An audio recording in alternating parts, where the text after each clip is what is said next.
Shalom, selamat pagi Bapak Ibu dan saudara-saudaraku yang dikasih oleh Tuhan. Pagi hari ini senang sekali saya bisa menjumpai Bapak Ibu untuk kita bersama-sama kembali membaca dan merenungkan kebenaran firman Tuhan. Terlebih dahulu kita akan tunduk kepala, kita akan berdoa sebelum kita membaca Alkitab. Mari kita berdoa. Bapa di surga, terima kasih untuk pagi hari ini. Tuhan memberikan hari yang baru kepada kami. Dan sebelum kami memulai aktivitas kami di sepanjang hari ini ya Tuhan, kami rindu untuk pagi ini bersama-sama kami membaca dan merenungkan firman. Biarlah firman-Mu pagi ini akan terus menolong kami, memimpin hidup kami, mengubahkan hidup kami, supaya hidup kami senantiasa memuliakan nama Tuhan, dan hidup kami menjadi kesaksian yang baik bagi orang-orang di sekitar kami. Terpujilah nama-Mu, di dalam nama Yesus kami berdoa. Amin. Saudara, kita akan bersama-sama pagi ini melanjutkan pembahasan kita di dalam kitab Galatia pasal yang kedua. Kitab Galatia pasal yang kedua ayat 11 sampai dengan ayat yang ke-14. Kitab Galatia pasal 2 ayat 11 sampai dengan ayat yang ke-14. Saudara, Lembaga Alkitab Indonesia memberikan satu judul Paulus bertentangan dengan Petrus, atau yang kita sebut juga Kefas, ya. Paulus bertentangan dengan Petrus. Kita membaca bersama-sama ayat 11 sampai dengan ayat 14. Tetapi waktu Kefas datang ke Antiokhia, aku, kata Paulus, berterang-terang menentangnya sebab ia salah. Kenapa, saudara? Ayat yang ke-12 menjelaskannya. Karena sebelum beberapa orang dari kalangan Yakobus datang, ia makan sehidangan dengan saudara-saudara yang tidak bersunat. Tetapi setelah mereka datang, ia mengundurkan diri dan menjauhi mereka karena takut akan saudara-saudara yang bersunat. Dan orang-orang Yahudi yang lain pun turut berlaku munafik dengan dia, sehingga Barnabas sendiri turut terseret oleh kemunafikan mereka. Tetapi waktu kulihat bahwa kelakuan mereka itu tidak sesuai dengan kebenaran Injil, aku berkata kepada Kefas, yaitu Petrus, di hadapan mereka semua, jika engkau seorang Yahudi hidup secara kafir dan bukan secara Yahudi, bagaimanakah engkau dapat memaksa saudara-saudara yang tidak bersunat untuk hidup secara Yahudi?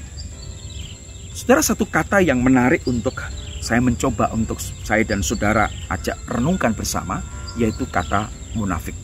Tema kita hari ini adalah tentang kemunafikan. Saudara, mempercayai Injil dan menghidupi Injil adalah dua hal yang berbeda. Sungguh pun dua hal yang berbeda, tetapi tetap harus ada di dalam diri kehidupan orang Kristen, yaitu mempercayai Injil dan menghidupi Injil. Tetapi sayang sekali, saudara, ada banyak orang Kristen yang gagal menyelaraskan keduanya. Ya, ada banyak orang yang menunjukkan kehidupan yang bertentangan, yang berbeda sama sekali dengan iman mereka. Dan inilah yang kemudian kita sebut sebagai sebuah kemunafikan. Saudara, apa sebenarnya kemunafikan itu? Menurut kitab Galatia pasal 2 ayat 11 sampai 14, saya menemukan bahwa kemunafikan terjadi pada saat seseorang hidupnya tidak selaras dengan Injil. Kemunafikan terjadi pada saat seseorang hidupnya tidak sesuai dengan kebenaran Injil. Tahu tentang kebenaran, ngerti tentang kebenaran, tetapi tidak hidup secara benar di dalam kebenaran itu. Itulah kemunafikan. Dengan kata lain, saudara, Injil, kebenaran Injil itu tidak merembesi, tidak merasuk, tidak menguasai seluruh aspek kehidupan seseorang. Karena pada dasarnya prakteknya tidak sesuai dengan kebenaran Injil. Jadi saudara mengetahui kebenaran Injil tetapi secara sengaja tidak menghidupi pengetahuan itu, dapat dikatakan kita sedang mempraktekkan kehidupan yang munafik. Itu yang pertama, bahwa kemunafikan terjadi pada saat seseorang hidupnya tidak selaras dengan kebenaran Injil. Yang kedua, kemunafikan bisa terjadi pada saat ada tekanan sosial.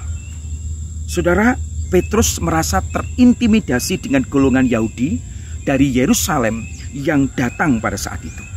Mereka yang datang menyandang satu nama besar, yaitu Yakobus. Orang kota datang ke daerah dan kemudian merasa terintimidasi. Dan kemudian Petrus serta Barnabas menunjukkan sikap yang munafik.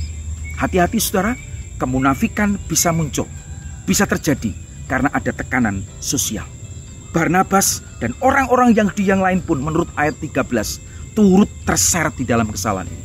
Hati-hati dengan kemunafikan. Saudara, yang ketiga, kemunafikan sesungguhnya menghambat kesaksian Injil. Paulus tidak hanya menegur kesalahan Petrus dan Barnabas, tetapi juga menjelaskan dampak dari kesalahan itu, bahwa kesaksian Injil itu terhambat. Saudara dikasih oleh Tuhan, kita perlu hati-hati dengan bahaya kemunafikan. Siapa saja bisa jatuh ke dalam kemunafikan, termasuk Petrus, termasuk Barnabas, termasuk saya mungkin, termasuk saudara semuanya. Hati-hati.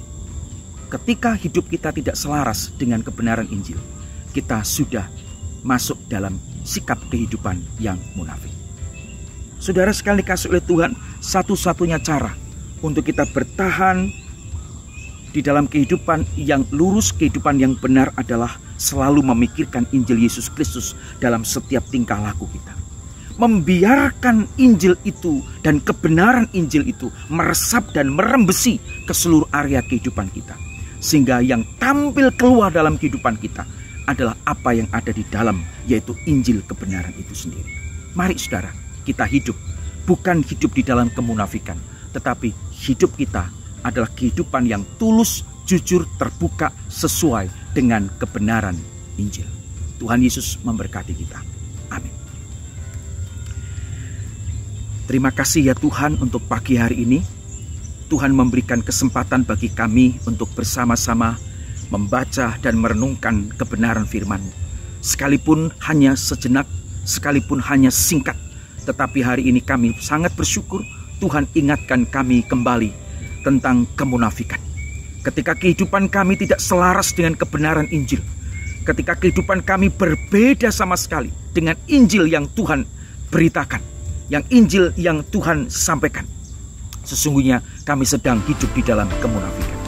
Tolonglah kami ya Tuhan, supaya hidup kami menampilkan kehidupan yang terbuka. Injil Kristus bisa dibaca di dalam kehidupan kami, dan kehidupan kami menjadi berkat bagi orang-orang di sekitar kami. Berkati firman-Mu hari ini, supaya terus tertanam di dalam diri kami, supaya kami tetap waspada dengan kemunafikan. Terima kasih Tuhan. Inilah doa kami, di dalam nama Tuhan Yesus kami bersyukur, kami berdoa. Amin. Tuhan Yesus memberkati kita semua. Haleluya. Amin.